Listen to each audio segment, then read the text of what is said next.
What's up guys, T-Mart here, and today we have got a ton of Call of Duty World War II information to talk about. We've got a lot of new stuff over the past couple of days, and some of it's exciting and some of it's a little bit worrisome. So we're going to start off with something just super simple and generic. We found out how many levels and prestiges are in the game. So JB's Fish tweeted to Michael Condrey, "How excited are you for us to see multiplayer?" And Condrey replied, 55 out of 10. So although he didn't explicitly say there are 55 levels and 10 prestiges, obviously that's what he's referring to, or he could be saying there are 55 prestiges with 10 levels each. I don't know, you guys let me know what you think. But yeah, we're gonna be going back to the old school traditional 55 levels, 10 prestiges. They could eventually add in more prestiges as the year goes on. We'll have to wait and see what happens. But that's exciting. That's good. And it kind of goes in line with what we've already seen. If you guys remember, they teased the headquarters social space on one of those live streams, and in the beginning of that clip,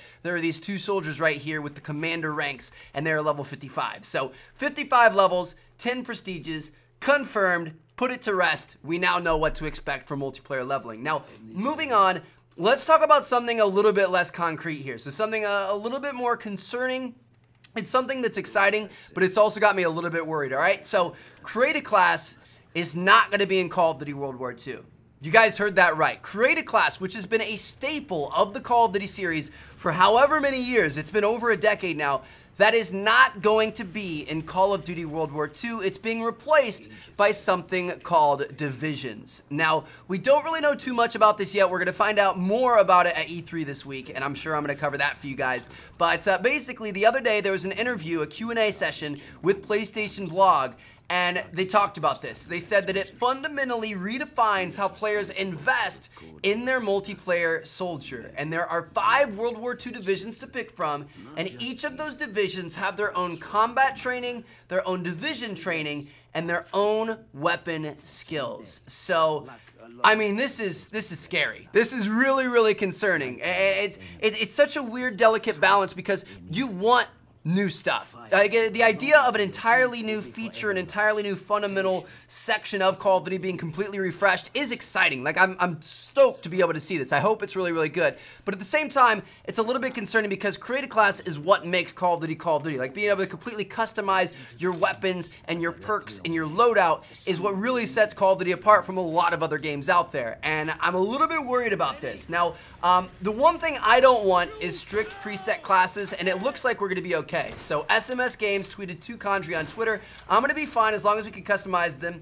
I don't want preset classes." And Condrey replied, "You'll be fine." So basically saying that they're not going to be strictly preset. You are going to have some way, shape, or form of customization. I can't imagine not being able to customize your gun with different attachments and camos and stuff like that. That's a basic thing of first-person shooters. Really, my biggest question is, what about the perks?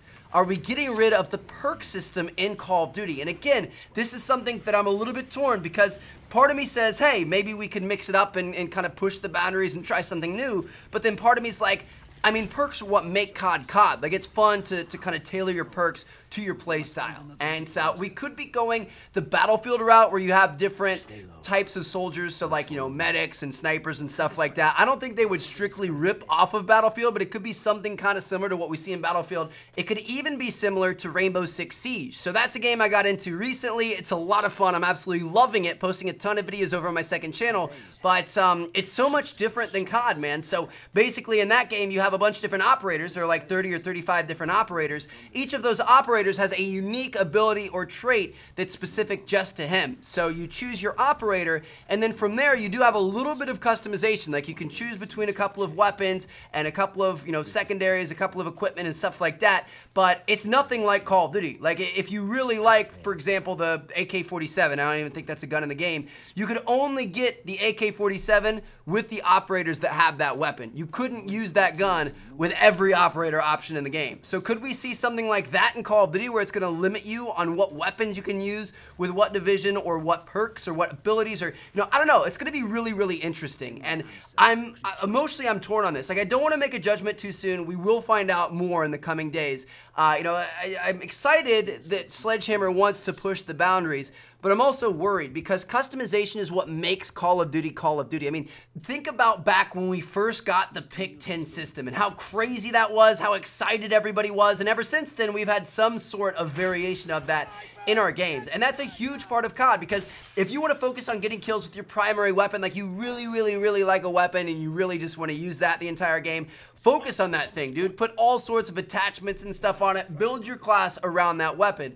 Or if you just want to sit back, relax, and knife some people, you can take off all of your primaries, secondaries, everything, and then just load up on a ton of perks and run around with a combat knife. Like, you have so many different options from all different spectrums of how you can customize your character to your playstyle. And that is what's very unique about Call of Duty. Not many other games have that feature. So we could be stepping away from that with this new system. I don't know. It's going to be really interesting. This is going to be the biggest change to Call of Duty Creative Class since that pick 10 system was introduced. I guess in Call of Duty Ghosts, we had that crazy perk system where there were like 40 different perks you could choose from, and you could, I don't know. That thing was absolutely nuts. It was actually honestly a lot of fun. I really like perks in Call of Duty. I like being able to customize your character. I like tailoring my loadout to exactly how I like to play, and I hope this isn't going to limit that. I want to say that it won't, but who knows what Michael Contri and Glenn Schofield have up their sleeve. It could be something as crazy as seriously completely removing customization, or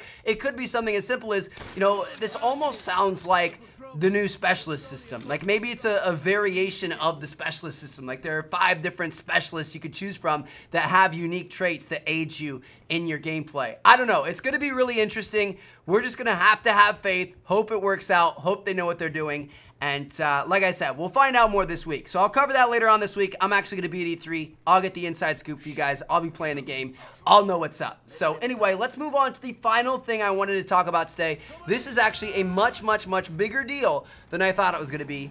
War. All right? So if you guys remember, back when we were first talking about the reveal of the game, we had all those live streams and all the dev Q&As and stuff like that. They said in one of them that war was coming back. And when they said that, most people just kind of assumed they're talking about war from Call of Duty World at War. Now, I know a lot of you guys probably didn't play World at War back in the day, back in like 2008. It was 2008. I had to look it up. But yeah, so back then, there was this mode called War, where basically each team spawned on each side of the map and they clashed directly at each other. So you kind of met in this middle point, you fought back and forth, and you wanted to push that line back towards the enemy team spawn, and that's how you ended up winning. And as you went on kill streaks, you would get blitzkriegs to be able to help you out with moving forward and stuff like that. But basically, you'd want to push them all the way back, capturing objectives along the way until you won the game. That was how you won. It was almost like you were playing American football and you were trying to push the enemy team back and sack them for a safety or something like that in their end zone. So that was war back in Call of Duty World at War. Well, it turns out it's going to be a bit more intense than that. So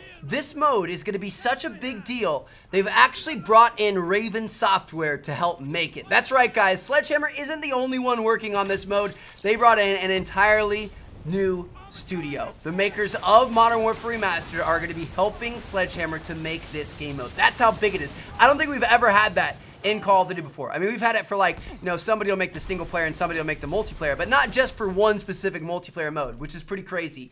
So this is going to be a big deal. And we finally have a little bit of a description for it. So this article says it's going to be a narrative-based mode. So narrative, it's going to have like some sort of story property to it, where the Allied and Axis soldiers clash in team-driven assault and defend gameplay in the fight for strategic objectives. So it's going to be kind of like, I mean, it's a multiplayer mode, so you play it online with friends and, you know, enemies and everything. You're playing with people online like a normal mode, but it's going to have this narrative story-based aspect to it where some people are assaulting and some people are defending. And this just, I don't know, man. This sounds really cool. Like, this sounds like something we haven't seen before. It sounds kind of like a Battlefield Conquest type scenario. It also sounds like it's mixed with a little bit of Clan Wars, which we've seen in Call of Duty back in the past. It also, like, I mean, when I read that, narrative-based mode where you're clashing in a team-driven assault, to me, that sounds like a big team battle. Like, I imagine a huge map with, like, you know, people in the trenches fighting each other. Lots of people, way more than 6v6 like we're used to in Call of Duty.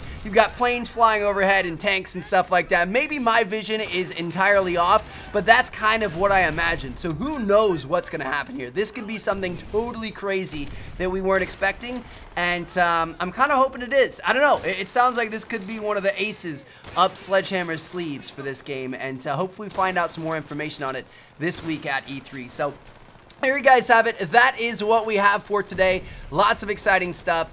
The biggest thing is I'm still a little weirded out about that divisions thing, but I guess Sledgehammer just likes to push boundaries. That's just what they do, man. Like they're pushing this series forward.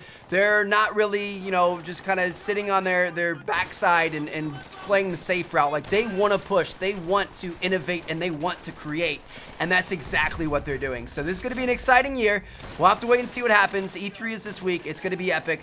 I'm going to be covering everything for you guys, and I'll see you guys in future videos. Thank you guys so much for watching. Peace out.